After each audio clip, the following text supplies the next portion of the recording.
ಶ್ರೀವಾರಿ ಕನ್ನಡ ವ್ಯಾಕರಣ ಚಾನಲ್ಗೆ ಸ್ವಾಗತ. ಕನ್ನಡದಿಂದ ಇಂಗ್ಲಿಷ್ ಪದಗಳ ಅರ್ಥವನ್ನು ನಾವು ಕಲಿಯೋಣ. ತುರ್ತು.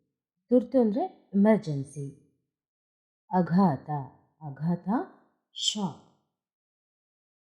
ಪೆಟ್ಟು. ಪೆಟ್ಟು ಇಂಜುರಿ. ಕೇಡು ಹಾರ್ಮ್. ಆದೇಶ ಆರ್ಡರ್. ಆಯುಧಗಳು ವೆಪನ್ಸ್. ವ್ಯಸನ ಅಡಿಕ್ಷನ್. ಚಿಂತೆ ವರಿ.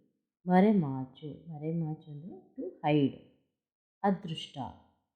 ಅದೃಷ್ಟ ಲಕ್.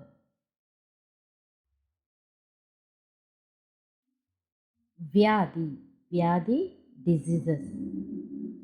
ಸ್ವಾವಲಂಬನೆ ಸೆಲ್ಫ್ ರಿಲಯನ್ಸ್ ಸೆಲ್ಫ್ ಕಾನ್ಫಿಡೆನ್ಸ್. ಪ್ರೇರಣೆ ಮೋಟಿವೇಶನ್. ಸ್ಫೂರ್ತಿ ಇನ್ಸ್ಪಿರೇಷನ್. ಉದ್ಯೋಗ ಎಂಪ್ಲಾಯ್ಮೆಂಟ್. ವೃತ್ತಿ ಕೆರಿಯರ್. ಭೀಕರ ಟೆರಿಬಲ್. ಸೇವಕಿ. ಸೇವಕಿಯನ್ನು ನಾವು ಮೇಡ್ ಅಥವಾ ಮೇಡ್ ಅಂತ ಕರಿತೀವಿ.